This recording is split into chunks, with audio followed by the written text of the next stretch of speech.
Chapter 5 The Wolf's Tale. The only reason why Ysgrim the wolf did not lose his life was because the Turin monks, when they had beaten him in front of their doors, abandoned him as carrion, for even his skin was worthless. They had beaten him so heartily that in the end the abbot had cast aside his crook, the gardener monks their spades, and the doorkeeper monk his bunch of keys, and using their fingers and nails, pinching his skin, pulling his hair, they had turned the long grey fur into a wretched skinned rag that no tramp would have wanted. Limping along, suffering agony, Ysgrim managed to drag himself to his den at Gallerand.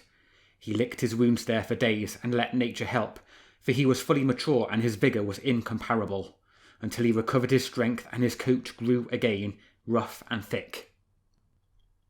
He had great need of it, for the winter was now very harsh, the fields were frozen as hard as stone, the sky was leaden grey, barely lightened by the dawn, and evening came soon, leaving it to a night without stars. There came one morning, however, when a pinkish light spread over the pale dull sky, and towards midday the first flakes of snow fluttered down through the dreary motionless air. Soon their vast whisper filled the whole sky. The roofs of the houses turned white, then the ditches, the furrows, the branches of the pine trees, the winter boxwood, and finally, next morning, the entire plain was white beneath a blue sky where the sun shone with a dazzling brightness, but its beams were entirely without warmth. The snow and its white silence enveloped the world for weeks. Only the smoke rising from the rooftops gave any indication of the hidden life of mankind. The entire forest seemed to be dead, as long as the daylight, from the rosy gold of dawn to the rosy grey of evening, made the blue shadow of the trees turn round over the unchanging thickness of the snow. But as soon as the first stars twinkled in the sky, distant through the tall branches, rustling sounds, breathing, the trampling of little feet, snorts and deep growls could be heard through the thickets, along the ditches and at the edge of the forest. And the new dawn revealed on the snow the broad furrows that Besant had dug out with his snout, the deep footprints of Bamber, the tracks of Gouttereau the hare, a whole network from which well-informed eyes could decipher the dramas of the night. Ambush, pursuit, fear, distress and hunger. Outram prowled round. Beta examined the enclosures, the strongholds and hideouts in each one. They always had a dog on a slip or a leash, Outram with Surly and Beta with his bloodhound Tracer. Whenever Lanfert saw them, he twirled his axe to show quite clearly that he had no time, didn't know anything, hadn't seen anything, and that he was only Lanfert the woodcutter. His bees were asleep, the bear too. He was felling trees and tying up bundles of wood. And what else would he have been up to? But when he saw the russet glow of the fox running along, sniffing the snow at the edge of the glade, between the sturdy hornbeam trunks, he made signs to him from a distance and laughed, showing his white teeth. "Lift your tail, Reynard," he would shout. "It's making a mark on the snow. You nearly lost it twice." "Thank you, Lanfert," replied Reynard. "You can see that it's a tough one, but I know others who will lose theirs before the May blossom flowers again." "And who are they?" said Lanfert. "Tibbet the cat, naturally." "And who else?" "Your friend Bruin, his tail's too long." "And who else?" "Ysgrim the wolf, my dear uncle, so that the hounds have less of him to bite, as Surly bit my tail." "Goodbye, Reynard. Good luck." "Goodbye, Lanfert. Don't say a word to anyone." Reynard ran off, following his own trails. He often met the wolf now, without hiding or going out of his way, but he did not make a point of greeting him. At first he had avoided him, asking his cousin Grimbart, the placid and cunning badger, for accurate information, and Grimbart had described Ysgrim's wild fury to him, his threats and his gnashing of teeth. He thought that frenzy would take hold of him and send him rushing over the countryside, biting every living creature. But to Grimbart's surprise, this madness had not lasted. Perhaps because the wolf had changed his mind, perhaps because the hard winter was making all the animals wretched, bringing the white truce of snow to the plain and the wood. The day before, it had looked as though the weather was soon going to change. Soft white clouds dimmed the blue of the sky. Twice, below the thorn bush, the wren had cheeped in her pure voice, but with the evening the terrible cold had returned. Reynard! Reynard! Who's calling me? I, Isgrim. The wolf stood before Malpass, in the light that fell from the stars, reflected back to them from the snow. He was tall, gigantic, thinner and bonier than ever. He swallowed his rough, harsh voice, and as though he were uttering a prayer, as Reynard had done one night, he said, I'm hungry. Who isn't hungry? Answered Reynard. But when I'm hungry, replied Isgrim, I'm as hungry as a hunter. His tone had already changed. Reynard had been moved by a vague pity for a moment, but now he was only aware of the malicious pleasure of keeping the wolf at his mercy. If, said Isgrim, I was angry with you over the eels, Reynard. And all at once, raising his enormous muzzle to the sky, he began to groan and cry. It was my fault, entirely my fault. I couldn't succeed in holding my breath and pretending to be a dead wolf in the rut in the pathway. You knew, Reynard. You know everything. You're cunning, and I'm too clumsy.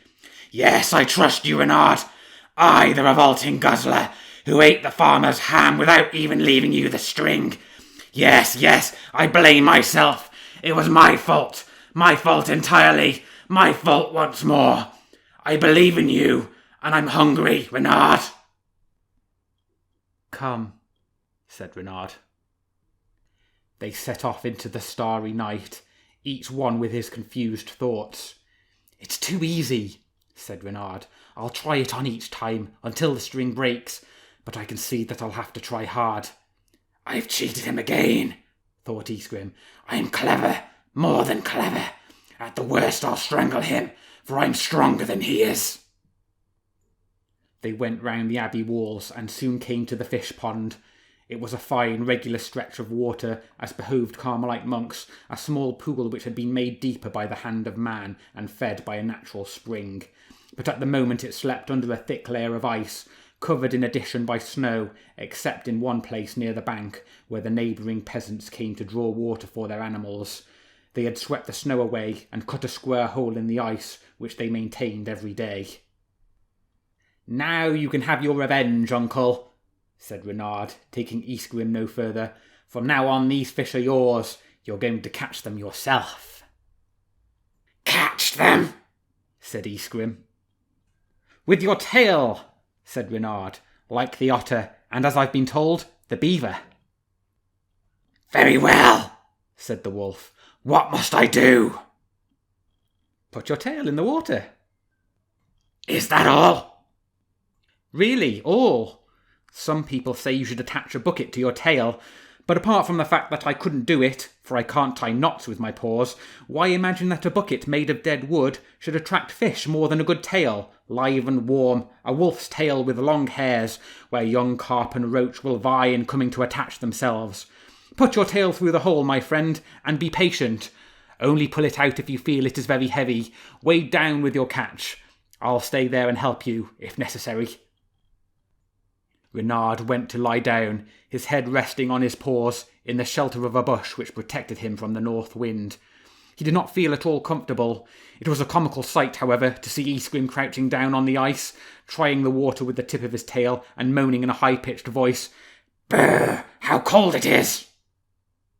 "Put it right in, all at once," said Reynard. "After a moment you won't feel it any more." It was the hour before dawn, when the cold was most intense. Reynard was gently stroking his muzzle with his bushy, silken, black-tufted tail. The wolf's tail was just as fine, entirely covered with evenly growing fur, with a certain waviness in the hair that used to make Reynard jealous. "What do you feel, Uncle Isgrim?" "I don't feel anything now." "Didn't I tell you so?"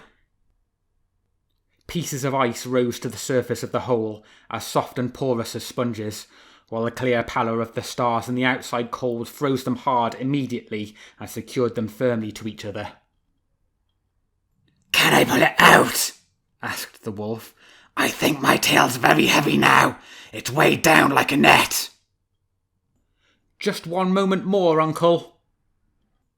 Now! Soon, soon. Reynard was watching the sky in the east and the first gleam of dawn. He would not wait for the sun before returning to the covert in the woods, but first of all he wanted to make sure that a certain presentiment had not given him a false warning. In that case, his fresh tracks on the snow would no longer be very important. If there were to be any pursuit, it would be physical pursuit after being sighted. Finally, he stood up, shook himself to loosen his limbs, and jumped onto the ice. Pull now! Hard! As hard as you can! There was a silence, followed by a long sigh. I can't, said Isgrim. Is it as heavy as that? As heavy as a dead donkey. Day was breaking. It was now light enough for Reynard to see the wolf's tail clearly, which was frozen up to his thighs. Smoke was rising from the roofs. A cock crowed, and suddenly the loud, cheerful barking of mastiff dogs could be heard as they were unleashed. Reynard, as though distraught, began to jump up and down on the ice, running round Isgrim in circles. It's Spieler and Malkin! I can recognise their voices, Uncle! Pull! Harder! Come on, pull! Now he's slipped and fallen. Oh dear, what will become of us? How well he acted this false despair, and how loud were his treacherous wails. Isgrim panted on the ice. A hunting horn sounded through the dawn. The silhouettes of the huntsmen stood out black and clear on the expanse of snow. Before running round the back of the abbey, Reynard had time to recognise the vavasor Robert de la Marlette, his 2 men and his 2 mastiffs. He heard the shouts of the men, the horn sounding again, not for the fox but for the wolf, and the exultant baying of the hounds. As he stopped by the corner of a wall, he saw the vavasor, carrying a long sword in his hand, run behind his mastiffs over the pool. Isgrim inflicted a bite. One of the dogs howled. The sword flashed. The vavasor fell, rose again, and fell once more. The men rushed forward and slithered down. The whole crowd of men and animals whirled around, growling, barking, swearing and shouting, making the powdery snow fly through the air, coloured by the rising sun.